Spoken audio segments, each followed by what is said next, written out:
नमस्कार। स्वागत है आप सभी का लक्ष्य अध्ययन में। मैं हूं प्रीति रावत।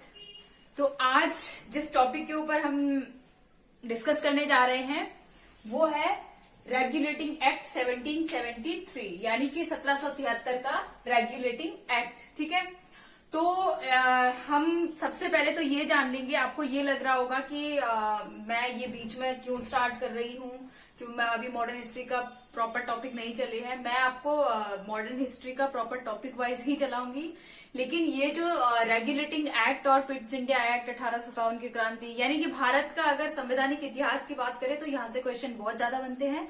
इसीलिए मैंने सोचा कि मैं 1773 से आपको पढ़ाना एक छोटे छोटे टॉपिक बना के मैं आपको पढ़ाती रहूं, ताकि अगर आपके कोई अपकमिंग एग्जाम्स अगर हैं तो उनमें अगर इसमें से कोई क्वेश्चन बनते हैं तो आपको उसमें दिक्कत ना हो। ठीक है, तो चलिए स्टार्ट करते हैं। हमारा आज का टॉपिक क्या है? 1773 का रेगुलेटिंग एक्ट। तो 1773 का जो रेगुलेटिंग एक्ट है, सबसे पहले हम इसके बारे में ये जानेंगे कि ये जो रेगुलेटिंग एक्ट है इसको भारत में लाने की जरूरत क्या पड़ी। ब्रिटिश ईस्ट इंडिया कंपनी यानी कि ब्रिटिश सरकार, ब्रिटिश ईस्ट इंडिया कंपनी नहीं, अगर हम ब्रिटिश क्राउन की बात करें, ठीक है, अगर हम किसकी बात करें, ब्रिटिश क्राउन की बात करें, तो उसको क्या ऐसी जरूरत पड़ गई थी जो उन्होंने ये 1773 का रेगुलेटिंग एक्ट को भारत भेजा। ठीक है, तो हम क्या जानेंगे, इसके कारण जानेंगे कि इसके कारण क्या थे। ठीक है, तो सबसे पहले हम इसके कारण देखेंगे। जो ब्रिटिश ईस्ट इंडिया जो रेगुलेटिंग एक्ट है इसको भारत लाने के क्या कारण थे। तो सबसे पहला जो कारण है, जो कारण हम देखते हैं, देखो कारण तो बहुत सारे रहे होंगे, क्योंकि ये आज 1773 कोई ऐसा नहीं है कि 1773 में ही ब्रिटिश ईस्ट इंडिया कंपनी वर्चस्व में आई थी भारत में। ठीक है, ये तो 1600 की आई हुई भारत में थी। ठीक है, और अब जाके यहाँ पर रेगुलेटिंग एक्ट नाम की कोई चीज लेके आ रही है ब्रिटिश सरकार। तो कुछ रीजन थे, स्टार्टिंग से थोड़े बहुत रीजन थे। हालांकि ब्रिटिश सरकार को ये पता था कि जो ये ईस्ट इंडिया कंपनी है, ठीक है, ईस्ट इंडिया कंपनी की बात करेंगे हम। ब्रिटिश ईस्ट इंडिया कंपनी की अगर हम बात करते हैं तो इसने क्या कर दिया था, बहुत ज्यादा भ्रष्टाचार कर दिया था भारत में। ठीक है, तो हालांकि ये सारी चीजें ब्रिटिश सरकार को बहुत अच्छे से पता थी, कुछ बातें इनको पता थी, लेकिन कुछ उनको ऐसा लिंक नहीं मिल पा रहा था जिससे ये तुरंत नकेल कसे किसके ऊपर, ईस्ट इंडिया कंपनी के ऊपर। ठीक है, तो हुआ क्या, अगर हम तत्कालिक कारण की बात करें तो एक तो क्या था, पहला कारण क्या था, कंपनी का भारत पर शोषण। ठीक है, पहला कारण क्या था इसका, कंपनी का भारत पर शोषण बहुत ज्यादा बढ़ गया था। तो शोषण कम करने के लिए ब्रिटिश सरकार ने क्या करा, रेगुलेटिंग एक्ट भारत लाया। ठीक है, दूसरे अगर कारण की हम बात करें, ये पहला कारण हो गया। अगर हम दूसरे कारण की बात करते हैं तो होता क्या है, 1770 के आसपास की अगर हम बात करें, बंगाल में अकाल पड़ जाता है। और उस समय जो टाइम पीरियड होता है, बंगाल का जो उस समय गवर्नर जनरल होता है वो होता है कार्टियर। कौन होते हैं उस समय, कार्टियर उस समय बंगाल के गवर्नर होते हैं।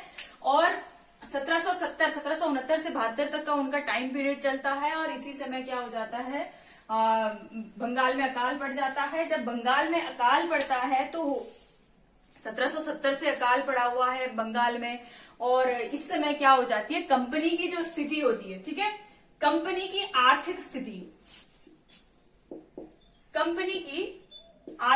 क्या हो जाती है, बहुत ज्यादा दयनीय हो जाती है। ठीक है, आर्थिक स्थिति क्या हो जाती है, बहुत ज्यादा दयनीय हो जाती है। किसकी, कंपनी।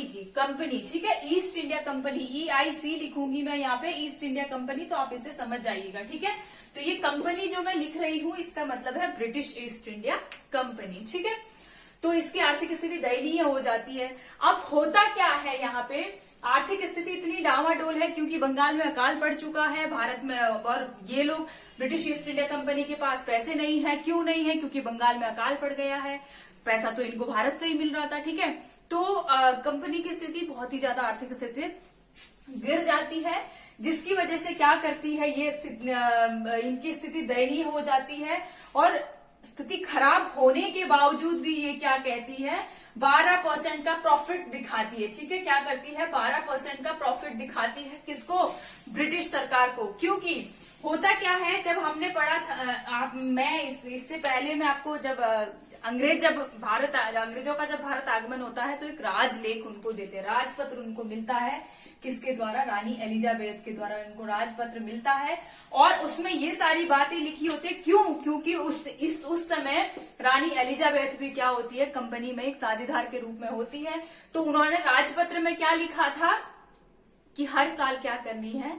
आपको एक रिपोर्ट पेश करनी है। ठीक है, हर साल एक रिपोर्ट देनी है कि कंपनी का कितना प्रॉफिट है, कितना लॉस है। ठीक है, तो इस साल भी रिपोर्ट जाती है और कंपनी की स्थिति खराब होने के बावजूद भी कंपनी क्या कहती है कि हम 12% प्रॉफिट में है। ठीक है, अब जब 12% प्रॉफिट में होती है, क्यों? इन्होंने ये डर था इनको, कंपनी ईस्ट इंडिया कंपनी को ये डर था कि अगर हम लॉस में दिखाएंगे तो हो सकता है ब्रिटिश सरकार हमको हमारा बोरिया बिस्तरा उठाने के लिए कह दे भारत से।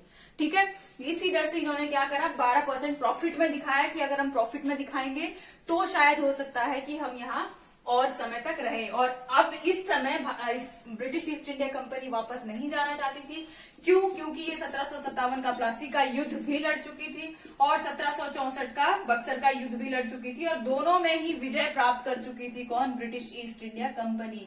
अब इनकी साम्राज्यवाद की नीति इनके अंदर आ चुकी थी और ये अपना साम्राज्य धीरे धीरे बढ़ा रहे थे। ठीक है, बंगाल, बिहार, उड़ीसा की इनको दीवानी प्राप्त हो चुकी थी और आगे जाके क्या होने वाला है? मुंबई और मद्रास 1773 के रेगुलेटिंग एक्ट के तहत ही क्या हो जाएगा? बंगाल, मुंबई और मद्रास का इनको पूरे तरीके से, यानी कि मद्रास का और मुंबई के जो गवर्नर होते हैं वो किसके अंडर में आने वाले हैं?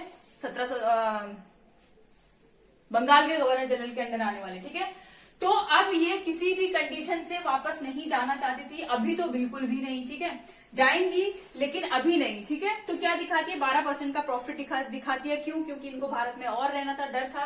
12% प्रॉफिट तो दिखा देती है लेकिन इंडिया में पैसा नहीं है, बंगाल में पैसा नहीं है। पैसा कहां से लाएं? तो पैसे लाने के लिए कहां गए? पैसे कंपनी को कंटिन्यू करने के लिए ये पैसे लेने जाते हैं बैंक ऑफ इंग्लैंड। ठीक है, बैंक ऑफ इंग्लैंड के पास पैसा लेने जाते हैं और इनसे कहते हैं कि हमें उधार चाहिए।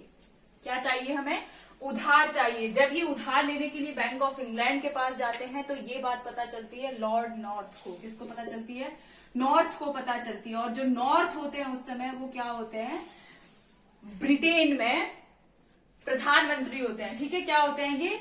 प्रधानमंत्री होते हैं। ध्यान देना है आपको, क्वेश्चन ये पूछा जा सकता है कि 1773 के रेगुलेटिंग एक्ट के समय ब्रिटेन के प्रधानमंत्री कौन थे? तो ये थे लॉर्ड नॉर्थ। ठीक है, ये बात किसको पता चलती है कि बैंक ऑफ इंग्लैंड के पास कौन आई है? ब्रिटिश ईस्ट इंडिया कंपनी आई है और ये क्या लेने क्यों आई है? उधार लेने आई है।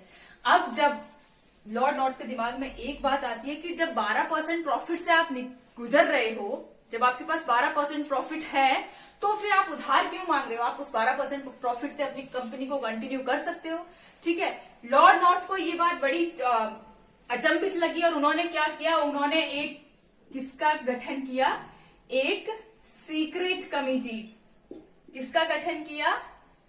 एक सीक्रेट कमेटी का गठन करते हैं। कौन? Lord north. और इस सीक्रेट कमेटी को आदेश दे दिया जाता है कि आपको 1 साल के अंदर अंदर क्या करना है? रिपोर्ट तैयार करनी है। ठीक है, आपको क्या करना है? 1 साल के अंदर अंदर रिपोर्ट तैयार करनी है। किसके खिलाफ? East India company. किसके परिप्रेक्ष्य में? ईस्ट इंडिया कंपनी के परिप्रेक्ष्य में। और उस रिपोर्ट में आपको क्या ढूंढना है, क्या आपको सर्च करना है, क्या आपको इन्वेस्टिगेट करना है कि ये जो ब्रिटिश ईस्ट इंडिया कंपनी है क्या वाकई में ये भारत में प्रॉफिट में जा रही है या नहीं। सीक्रेट कमेटी इनको रिपोर्ट देती है। किसको? लॉर्ड नॉर्थ को। लॉर्ड नॉर्थ को सीक्रेट कमेटी रिपोर्ट देती है जिसमें क्या दिखाती है कि जो ब्रिटिश ईस्ट इंडिया जो कंपनी है वो वाकई आर्थिक स्थिति से बहुत ही कमजोर हो चुकी है। कहाँ? भारत में। ठीक है, अब लॉर्ड नॉर्थ को ये बात पता चल चुकी है कि जो ब्रिटिश ईस्ट इंडिया कंपनी है वो प्रॉफिट में नहीं बल्कि किस में जा रही है? लॉस में जा रही है। और जब लॉस में जाती है, देखो ये सारी चीजें मैं क्यों बता रही हूँ आपको, ये कारण है रेगुलेटिंग एक्ट को लाने के, ये कारण है। ठीक है, तो लॉर्ड नॉर्थ को जब इस बात का पता चलता है तो लॉर्ड नॉर्थ क्या करते हैं? सम्राट के पास जाते हैं। ठीक है, किसके पास जाते हैं? सम्राट के पास जाते हैं। सम्राट से सारी बातें बोलते हैं। सम्राट इनको कहते हैं और लेकिन सीक्रेट कमेटी एक और बात बोलती है कि देखो ब्रिटिश भारत में ईस्ट इंडिया कंपनी ने थोड़ा सा क्या अपना जो व्यापारिक क्षेत्र है वो बढ़ा रखा है, तो अभी बिल्कुल भी सही नहीं होगा कि हम ब्रिटिश ईस्ट इंडिया कंपनी को वापस भारत लेकर आए, बल्कि हमें क्या करना चाहिए, इनका साथ देना चाहिए और हम भारत में और अपने उपनिवेश बढ़ा सकते हैं, भारत को हम अपना उपनिवेश बना सकते हैं। ठीक है, तो इनके सीक्रेट कमेटी के कहने पर क्या किया जाता है, बैंक ऑफ इंग्लैंड उधार दे देते हैं किसको, ईस्ट इंडिया कंपनी को उधार दे दिया जाता है, लेकिन कुछ शर्तें भी जारी हो जाती है। ठीक है, उधार दे दिया जाता है ब्रिटिश ईस्ट इंडिया कंपनी को और कुछ शर्त भी रखी जाती है। जो शर्तें लिखी गई थी, ठीक है, जिस लेटर में जो शर्तें लिखी गई थी उसी को क्या कहा गया, रेगुलेटिंग एक्ट 1773। ठीक है, उसको क्या कहा गया, रेगुलेटिंग एक्ट 1773, जो कब जारी हुआ, कब लागू हुआ, 1773 में लागू हुआ। अब ये तो था कारण। ठीक है, अब हम जानते हैं, देखो ये जो ब्रिटिश ईस्ट इंडिया कंपनी है, ये अभी तो ऐसा तो है नहीं कि 1773 में आई, एकदम से आई और आर्थिक स्थिति इसकी डावाडोल हुई और एकदम से क्या हुआ, 1773 में ही रेगुलेटिंग एक्ट भी लेकर आए, ऐसा तो नहीं था। ब्रिटिश ईस्ट इंडिया कंपनी को भारत आए हुए कब से आ चुकी है, 1600 से आ चुकी है। ठीक है, 1600 में ये ब्रिटिश ईस्ट इंडिया कंपनी का गठन हो चुका है। ठीक है, आपको ध्यान रखना है, ब्रिटिश ईस्ट इंडिया कंपनी का गठन ब्रिटेन में हुआ था, कब हुआ, 31 दिसंबर 1600 को। ठीक है, ये सब जानते हैं ब्रिटिश ईस्ट इंडिया कंपनी का गठन कब हुआ, 31 दिसंबर 1600 को। कहां हुआ है, ब्रिटेन में हुआ है। ठीक है, ब्रिटेन में हुआ है, अभी तक भारत नहीं आई है। ठीक है, कहां हुआ है, ब्रिटेन में गठन हुआ है, गठन पूछा जाता है। तो होता क्या है, अब ये तब से लेकर अभी तक कोई तो इसको चला रहा होगा। ठीक है, तो इसको चलाने के लिए उसी समय क्या बनाई गई थी, 2 संस्थाएं गठित की गई थी। ठीक है, इसको चलाने के लिए, इस पर नियंत्रण रखने के लिए 2 संस्थाओं का गठन किया गया था। वो 2 संस्थाएं कौन कौन सी थी, तो 2 संस्थाएं थी, कौन कौन सी थी वो हम देख लेते हैं फटाफट से। ठीक है, कौन कौन सी दो संस्थाएं थी। पहली जो संस्था थी वो थी बोर्ड ऑफ डायरेक्टर्स। ठीक है, पहली जो संस्था थी उसका नाम क्या था, बोर्ड ऑफ डायरेक्टर। और अगर हम दूसरी संस्था की बात करें तो दूसरी जो संस्था थी वो था बोर्ड ऑफ प्रोपराइटर्स। ठीक है, क्या था, बोर्ड ऑफ प्रोपराइटर्स, ये थी दूसरी संस्था। ठीक है, हिंदी में अगर हम इसकी बात करें तो ये था निर्देशक मंडल। ठीक है, और अगर हम इसकी बात करें तो ये था सत्वधारी मंडल। ठीक है, ये 2 संस्थाएं थी जिनकी स्थापना कहां की गई थी, ब्रिटेन में की गई थी। क्यों की गई थी, कंपनी को निर्देश देने के लिए। ठीक है, कि कंपनी किस प्रकार से भारत में और इंग्लैंड में किस प्रकार से ये काम कर रही है। इन 2 संस्थाओं का गठन किया गया था और ये अभी नहीं किया था, ये 1773 के एक्ट में नहीं किया गया था, आपको ध्यान से सुनना है। इनका पहले से ही गठन किया गया था, जब से ये ब्रिटिश ईस्ट इंडिया कंपनी जब से भारत आई थी, जो राजपत्र लिखा गया था उसी में इनका गठन भी किया गया था। ठीक है, अब हम देखते हैं ये जो बोर्ड ऑफ, इनको हम अच्छे से समझेंगे। जो बोर्ड ऑफ डायरेक्टर्स है, आपको ध्यान देना है, जो बोर्ड ऑफ डायरेक्टर्स थे इनमें कुल संख्या थी 24 सदस्य थे। कितने सदस्यीय बोर्ड था ये 24 सदस्य, 24 मेंबर थे किसमें, बोर्ड ऑफ डायरेक्टर्स में। जिनकी नियुक्ति कौन करता था, बहुत अच्छे से आपको समझना है, स्वतःधारी बोर्ड ऑफ प्रोपराइटर्स इनकी नियुक्ति करते थे। कौन करते थे, इनकी नियुक्ति। ठीक है, नियुक्ति कौन करता था इनकी, तो इनकी नियुक्ति करते थे बोर्ड ऑफ प्रोपराइटर्स। कौन करते थे, बोर्ड ऑफ प्रोपराइटर्स करते थे। अब हमें ये देखना है कि जो बोर्ड ऑफ प्रोपराइटर्स थे इनमें कौन लोग होते थे। तो ये 1773 के पहले की बात हो रही है। 1773 से पहले जो बोर्ड ऑफ प्रोपराइटर्स के मेंबर होते थे वो होते थे 500 शेयर धारक। 500 शेयर धारक वाले व्यक्ति क्या होते थे, बोर्ड ऑफ प्रोपराइटर्स के मेंबर होते थे।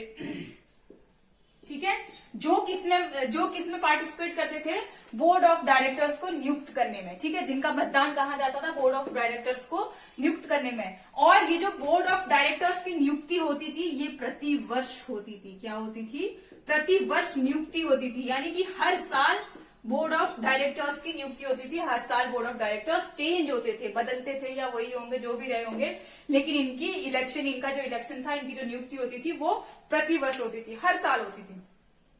ठीक है, 24 सदस्य होते थे, जिसमें से ये आपस में ही क्या करते थे, ये 24 सदस्य एक बन जाते थे अध्यक्ष, ठीक है, और दूसरा बन जाता था उपाध्यक्ष, अपने ही उसमें से दूसरे दो लोग, एक उपाध्यक्ष और एक अध्यक्ष, एक उपाध्यक्ष बन जाते थे, और बाकी के 22 सदस्य इनके मेंबर होते थे, जो इनके मदद के लिए होते थे। ठीक है, तो ये था बोर्ड ऑफ डायरेक्टर्स। कब की बात हो रही है?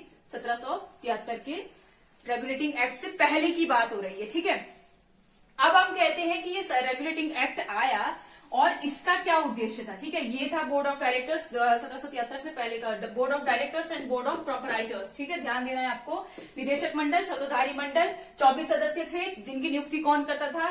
बोर्ड ऑफ प्रोपराइटर्स करते थे। और कौन बोर्ड ऑफ प्रोपराइटर्स में कौन से मेंबर आते थे? जो 500 शेयर धारक वाले मेंबर होते थे वही आते थे। वही क्या करते थे? बोर्ड ऑफ डायरेक्टर्स को अपना वोट देते थे। ठीक है, और इनकी नियुक्ति क्या होती थी? प्रतिवर्ष होती थी। ठीक है, ध्यान देना है आपको इतना। ठीक है, अब हम देखते हैं कि ये जो 1773 का रेगुलेटिंग एक्ट था, इसका उद्देश्य कारण हमने समझ लिया। ठीक है, इससे पहले कंपनी कैसे रोल होती थी, कैसे इसको रूल किया जाता था, वो भी हमने समझ लिया। अब हम देखते हैं कि जो रेगुलेटिंग एक्ट था, इसका उद्देश्य क्या था। ठीक है, रेगुलेटिंग एक्ट का उद्देश्य क्या था? तो रेगुलेटिंग एक्ट जो लाने का उद्देश्य था वो था, उद्देश्य की अगर हम बात करते हैं तो इसका उद्देश्य था, सबसे पहला उद्देश्य क्या था? कंपनी पर नियंत्रण क्या बनाना था? कंपनी पर अपना नियंत्रण बनाना और बढ़ाना था। ठीक है, क्या था इसका सबसे पहला उद्देश्य? क्या था? कंपनी पर ब्रिटेन और भारत में, ठीक है, कंपनी पर या कंपनी का ब्रिटेन और भारत में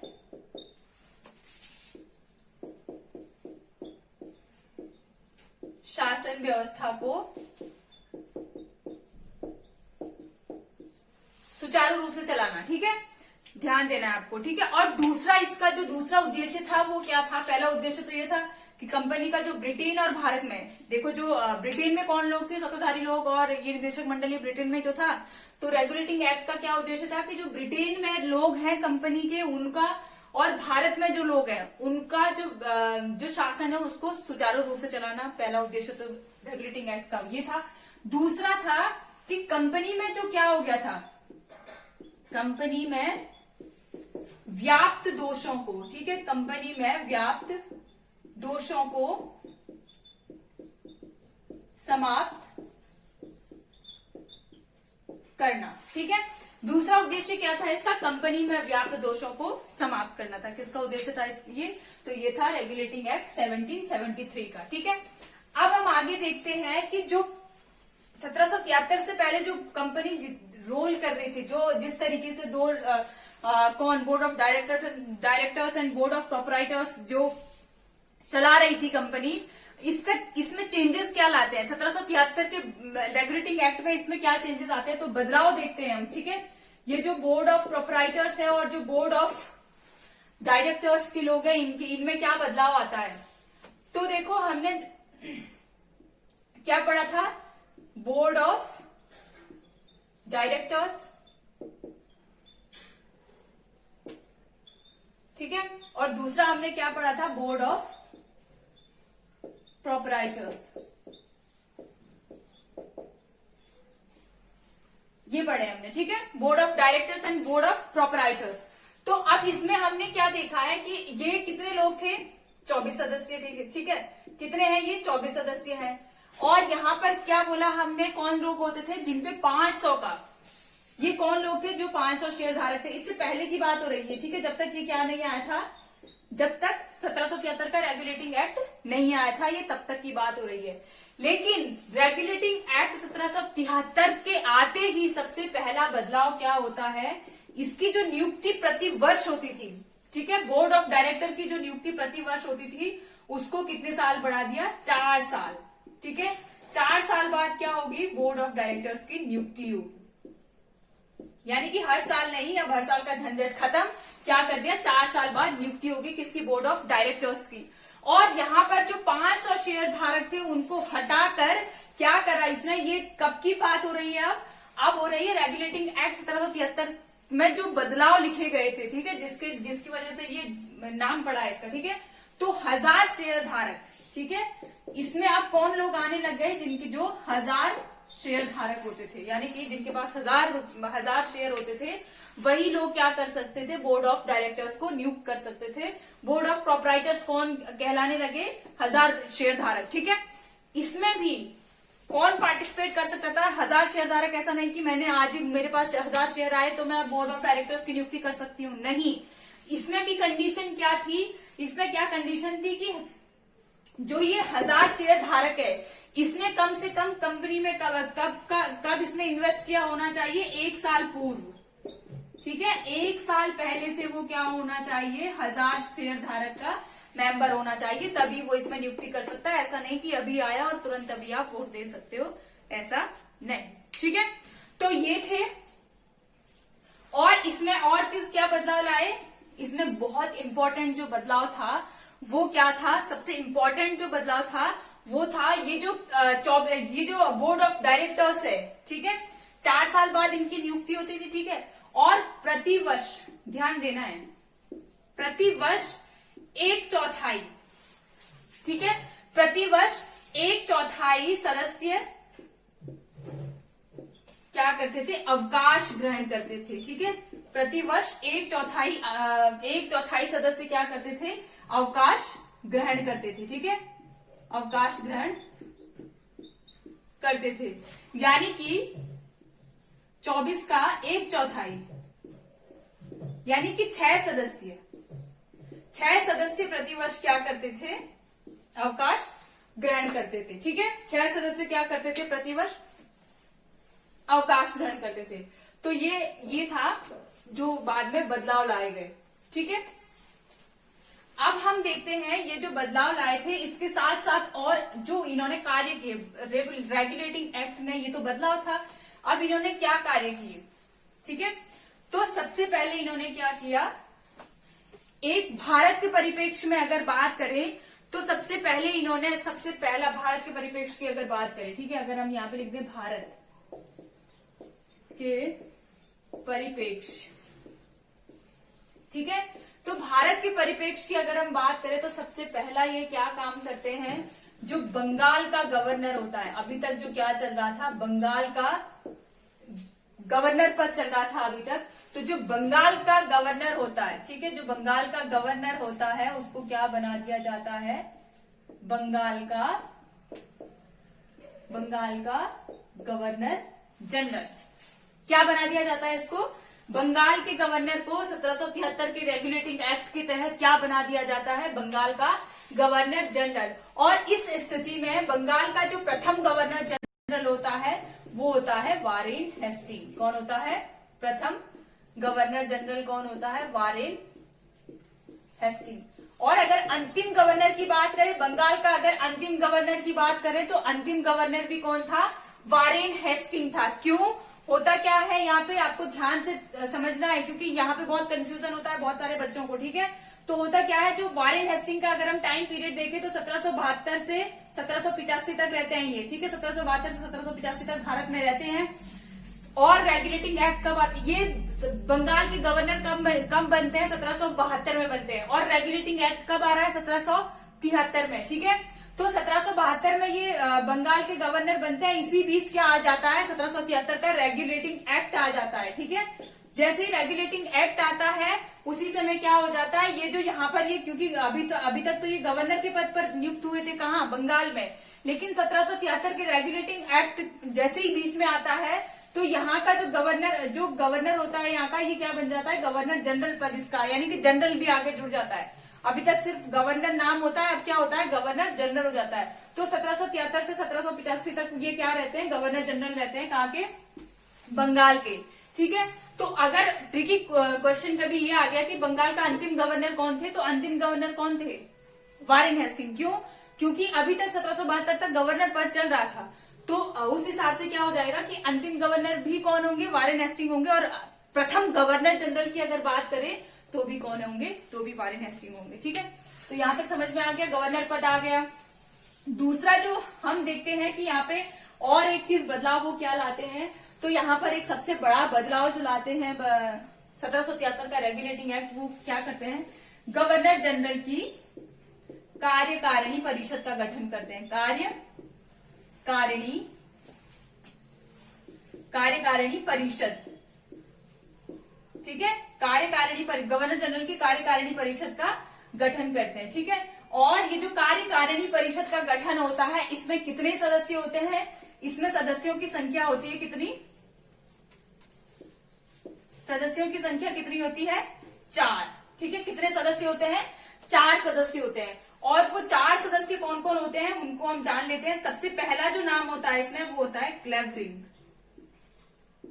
ठीक है। दूसरा, जरूरी नहीं है ऐसे ही होगा सीक्वेंस में, जैसे भी आपको याद रखना है, मैंने ऐसे याद किया, ठीक है। फिलिप फ्रांसिस, ये क्वेश्चन में आते हैं, ठीक है, ये क्वेश्चन में पूछा जाता है। और थर्ड था बारवेल और मानसेन, इसको आप आगे पीछे जैसे भी याद कर सकते हैं, ठीक है। क्लेवरिंग, फिलिप फ्रांसिस, बारवेल और मानसेन, ठीक है। तो ये कौन है, ये कार्यकारिणी परिषद के सदस्य। अब इसमें क्या था, ये जो गवर्नर जनरल की कार्यकारिणी परिषद है, इसका क्या काम था, इसका काम था गवर्नर जनरल की सहायता करना, ठीक है। इसमें क्या था, गवर्नर जनरल की सहायता, क्योंकि अब गवर्नर जनरल के पास क्या हो गया था, पद बड़ा हो गया था। पद बड़ा होने का मतलब था कि यहाँ पे जब जैसे ही गवर्नर जनरल बनते हैं, इसके साथ साथ क्या हो जाता है, बंगाल, ध्यान देना है आपको, बंगाल, मुंबई, बंगाल तो पहले से ही होता है इनके पास, मुंबई और मद्रास, ठीक है। मुंबई और मद्रास के भी क्या हो जाते हैं, ये जो मुंबई और मद्रास के जो गवर्नर होते हैं, वो अब किसके अंडर में काम करेंगे, बंगाल के जीजी के अंडर में। तो अब क्षेत्र इनका बड़ा हो गया है, ठीक है, कार्य क्षेत्र इनका बड़ा हो गया है, तो इन्हीं की सहायता के लिए अब क्या कही जाती है, गवर्नर जनरल की कार्यकारिणी परिषद की स्थापना की जाती है, ठीक है। तो ये स्थापना हो जाती है और इनका काम क्या होता है कि ये गवर्नर जनरल की सहायता करेंगे। और गवर्नर जनरल को इसमें क्या था, निर्णायक मत देने का अधिकार था, यानी कि अगर 2 लोग एक बात कुछ कर रहे हैं और 2 लोग एक बात कर रहे हैं, तो अगर गवर्नर जनरल को अगर लगता है कि मुझे इस पक्ष में वोट देना चाहिए, तो निर्णायक मत किसका लिया जाता था, गवर्नर जनरल का, ठीक है। यानी कि फिर 3-2 का रेशियो हो जाता था, ठीक है। तो ये था कार्यकारिणी परिषद। अब इसके अलावा ये सॉरी, इसको मैंने मिटा दिया, कोई बात नहीं, आपको इतना पता चल गया होगा कि गवर्नर जनरल की कार्यकारिणी परिषद का गठन किया जाता है, जिसमें सदस्यों की संख्या 4 होती है। कौन कौन होते हैं, फिलिप फ्रांसिस, क्लेवरिंग, मानसेन और बारवेल होते हैं, ठीक है। अब हम देखते हैं यहाँ पे जो सबसे इंपॉर्टेंट जो यहाँ पे चीज होती है, जो बहुत बार एग्जाम में पूछी जाती है, वो होता है 1773 के रेगुलेटिंग एक्ट के तहत 1774 में, ठीक है, 1773 के रेगुलेटिंग एक्ट के तहत 1774 में सुप्रीम कोर्ट की स्थापना की जाती है। कहां पर, कलकत्ता में, ठीक है। स्थापना कहां होती है, कलकत्ता में, ध्यान देना आपको, कहां होती है, कलकत्ता में होती है। और इस सुप्रीम कोर्ट के प्रथम मुख्य न्यायाधीश कौन होते हैं, अगर मुख्य न्यायाधीश की आपसे बात पूछी जाए, तो प्रथम मुख्य न्यायाधीश होते हैं कौन, सर एलिजा एम्पे। कौन होते हैं, सर एलिजा एम्पे, ठीक है। प्रथम मुख्य न्यायाधीश कौन बनते हैं, सर एलिजा एम्पे होते हैं। और अगर अन्य न्यायाधीश, इनके साथ 3 अन्य न्यायाधीश भी आते हैं, ठीक है। अगर अन्य न्यायाधीश की बात की जाए, तो जो 3 अन्य न्यायाधीश होते हैं उनके नाम होते हैं हाइट, चैम्बर्स और लेमस्टर, ठीक है। क्वेश्चन में पूछा जाता है कि कौन मुख्य न्यायाधीश कौन थे, तो मुख्य न्यायाधीश का तो आपको नाम पता है, सर एलिजा एम्पे। लेकिन क्वेश्चन में कभी कभी क्या पूछा जाता है कि 1774 के सुप्रीम कोर्ट की स्थापना के समय अन्य न्यायाधीश कौन थे, 3 कोई और नाम दे दिया जाएगा, एक इनमें से नाम दे दिया जाएगा। तो आपको ध्यान रखना है कौन कौन थे, हाइट, चैम्बर्स और लेमस्टर, ठीक है। तो ये थे मुख्य न्यायाधीश, ठीक है, अन्य न्यायाधीश, सॉरी। और क्या चीजें 1773 के रेगुलेटिंग एक्ट में लिखी गई थी, इस एक्ट में लिखा गया था, ठीक है, इस एक्ट में लिखा गया था कि जो भी व्यक्ति, ठीक है, कंपनी के कर्मचारी बिना लाइसेंस का व्यापार नहीं कर सकते हैं, ठीक है। जो भी व्यक्ति, सॉरी, जो भी कर्मचारी बिना लाइसेंस के होंगे, ठीक है, तो यहाँ पे मैं लिख देती हूँ, बिना लाइसेंस के व्यापार नहीं कर सकते हैं, ठीक है। कौन नहीं कर सकता है, ये कर्मचारी की बात हो रही है, वो जो कंपनी के कर्मचारी है उनकी। दूसरी चीज क्या कह दी गई थी कि उपहार नहीं लेंगे, ठीक है, उपहार नहीं लिए जाएंगे। हालांकि इससे पहले कॉर्नवालिस भी इसके ऊपर काम कर चुके होते हैं, ठीक है। कॉर्नवालिस ने भी क्या किया था, सॉरी क्लाइव ने, नॉट कॉर्नवालिस, किसने, क्लाइव ने क्या किया था 1765 में उन्होंने क्या किया था, उनके समय में श्वेत विद्रोह हुआ था। और श्वेत विद्रोह का एक ये भी रीजन था क्योंकि इन्होंने क्या कहा था कि बंगाल के अलावा, ठीक है, बंगाल के अलावा ब्रिटिश ईस्ट इंडिया कंपनी के साथ जो भी सैनिक आए हैं, बंगाल के अलावा बाकी क्षेत्रों में जो सैनिक हैं ब्रिटिश ईस्ट इंडिया कंपनी के, वो कोई भी ना तो वो निज व्यापार कर सकते हैं और ना ही वो उपहार ले सकते हैं, ठीक है। तो इसी वजह से श्वेत विद्रोह हुआ था। और दूसरी बार अब कहाँ पे बात हो गई है, 1773 के रेगुलेटिंग एक्ट के तहत, ठीक है। तो ये था 1773 का रेगुलेटिंग एक्ट। आशा है आप सभी लोगों को समझ आ गया होगा, पसंद आया होगा। अगर आपको ये वीडियो पसंद आई है तो प्लीज इसको ज्यादा से ज्यादा शेयर करें, लाइक करें और सब्सक्राइब करें। और ये वीडियो कैसे लगी आपको, इसमें आपको जरूर लिखना है, कमेंट बॉक्स में आप जरूर लिख दें। नेक्स्ट वीडियो आपको पिट्स इंडिया एक्ट के ऊपर अब थोड़ा थोड़ा सा टॉपिक आपको हर चीज के मिलते रहेंगे, ठीक है, ताकि आपका मॉडर्न हिस्ट्री भी साइड बाय साइड थोड़े थोड़े टॉपिक आपके चलते रहे, ठीक है। तो मिलेंगे नेक्स्ट वीडियो में, तब तक आप सभी लोग अपना ध्यान रखें, खुश रहें, स्वस्थ रहें। धन्यवाद।